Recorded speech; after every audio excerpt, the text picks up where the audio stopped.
oxidative stress is basically the root cause of all of our problems as we age. If you do a quick search, you can find out that oxidative stress is the reason for everything from cancer, cardiovascular issues, diabetes, fibromyalgia, chronic fatigue syndrome is a huge one because the doctors still can't figure out. How did Marie the water nerd figure it out? And doctors can't. They can't figure out what causes chronic fatigue syndrome.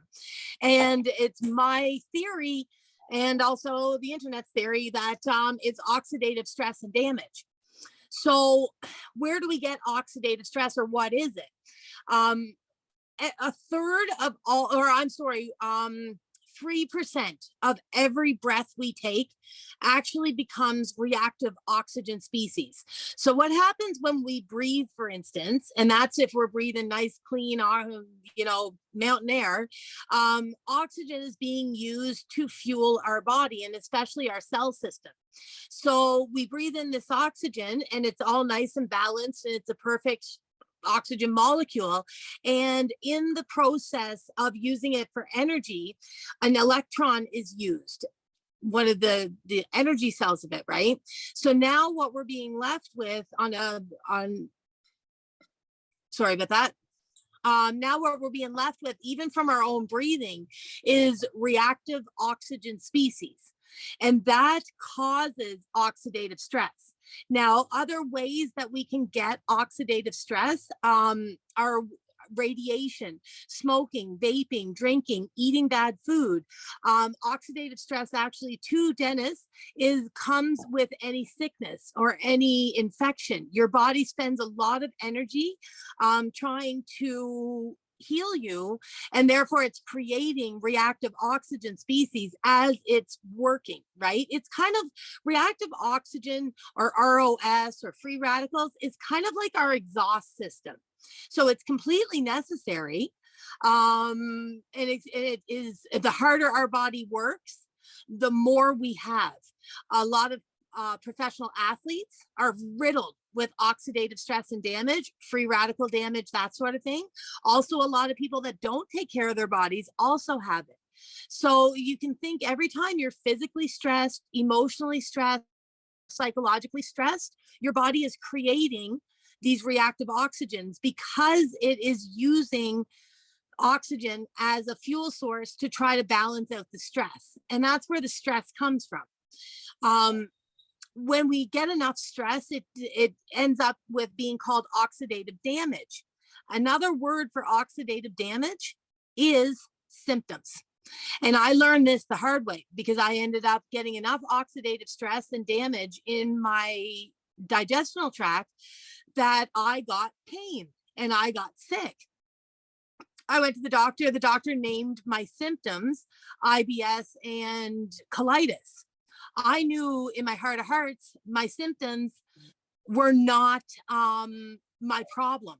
My symptoms were a symptom of my problem, which is why we call them symptoms, right? And so instead of going down the traditional route of dealing with the doctor for the IBS and colitis, I dove deep and started to realize, and this is where I kind of came to the understanding of oxidative stress and antioxidants. Was because I wanted to get to the root of the problem. So for anybody that's watching the replay on this, if you're more into the root of the problem than diagnosing and treating symptoms, then this is something that you should definitely be paying attention to. So next on my list is, how do you know that you have oxidative stress and damage if you don't have symptoms? Meaning that you're in the stress part, not the damage part.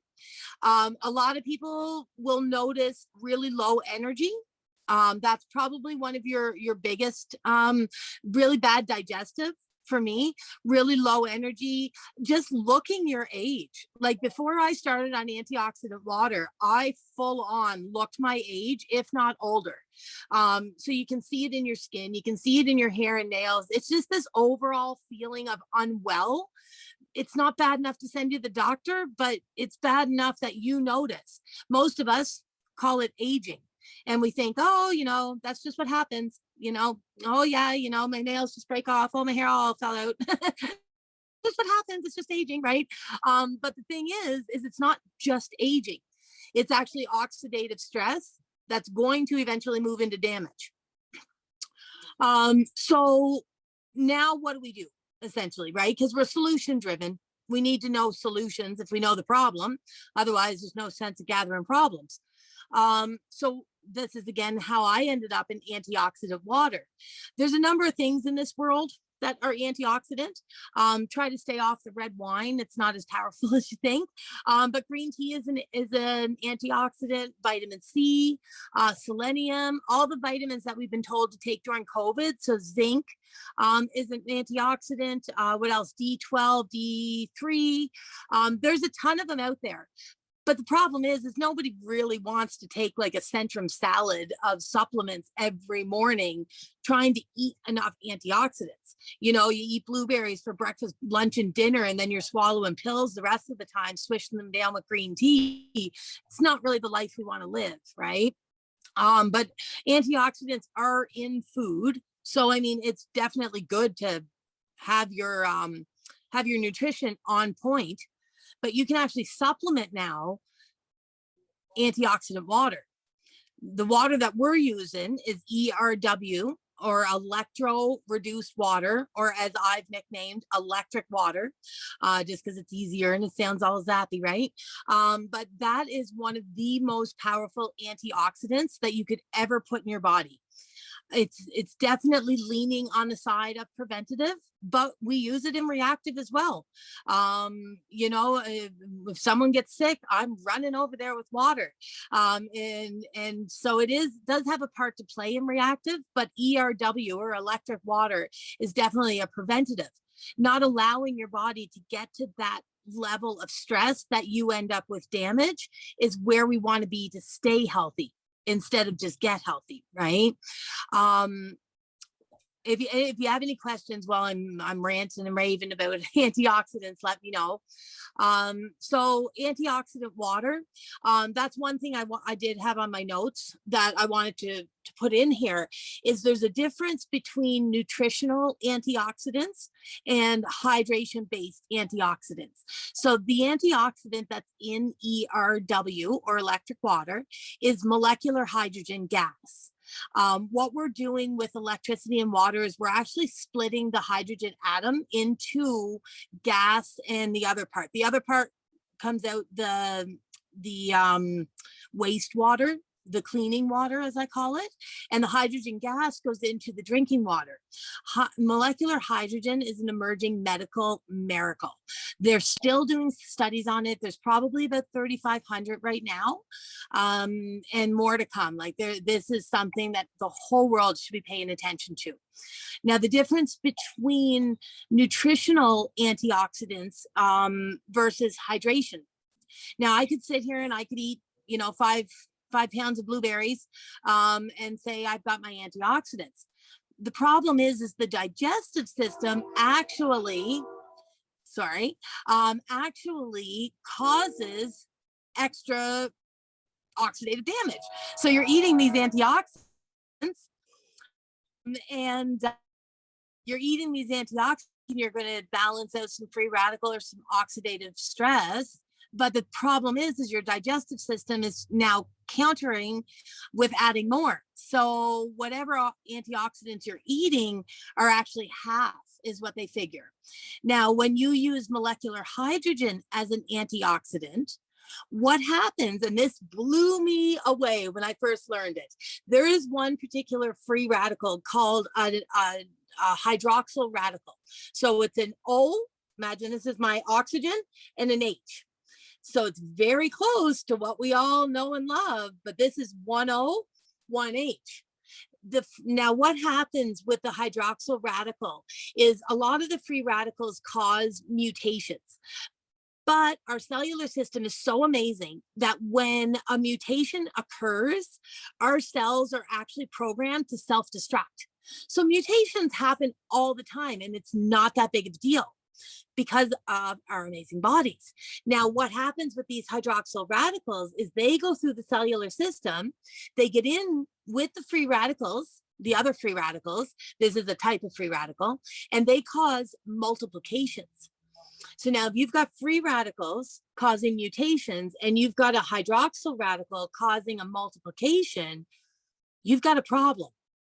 Now, when we use hydrogen as an antioxidant, the number one radical that the hydrogen seeks out are these hydroxyl radicals.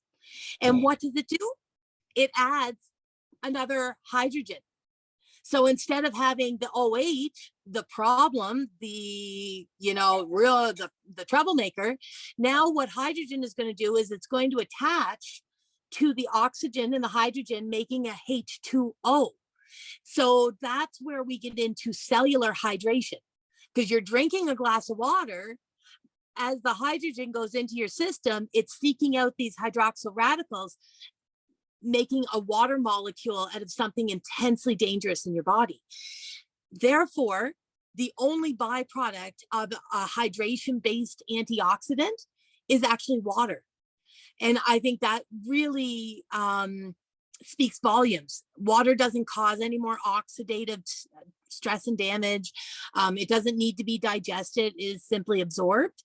And it is the best way to get the maximum antioxidants into your system and cut down on the hydroxyl radical. And the only thing that can stop a hydroxyl radical is another hydrogen.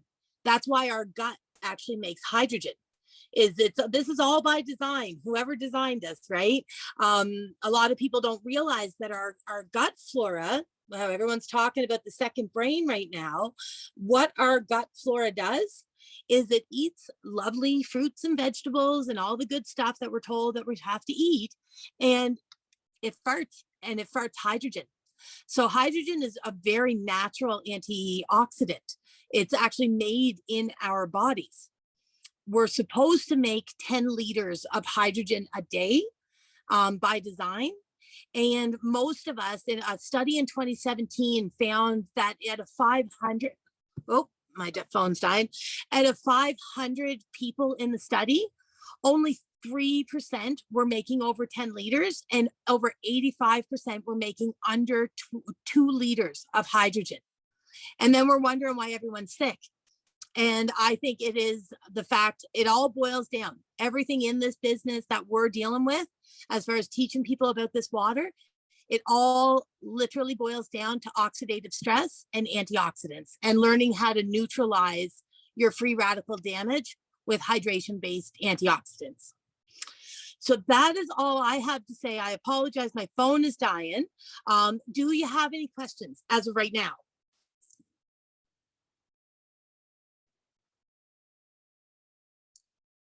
That was pretty compact. That was really good. Awesome. Maybe I should work from the RV more often. No, you kick in with the pressure, so that was really good. All right, well, and Sherry, I know you're still there. You might be talking because you're still on mute. I love you. I love you both. Thank you so much for being here and listening to me do my favorite talk. And this is something that we're going to do again, is antioxidants and oxidants. But even taking this as you're teaching other people about the water, this is one of the most fundamentals that you could possibly ever teach them. And it makes sense. It's compliant, and it's all about neutralizing this damage. And we've all been doing it. That's why babies at a year old start drinking Kangen water. It's because they've been breathing for a year, and they start having reactive oxygen. They start having this free radical stuff come up even at a year old. And that's why babies can drink Kangen. Okay, if you have any questions, by all means, message me. I'm going to drive my bouncy castle home now. And yeah, please message me, and we'll have this replay up. And if you want, you can always share it as well. Okay. Cool.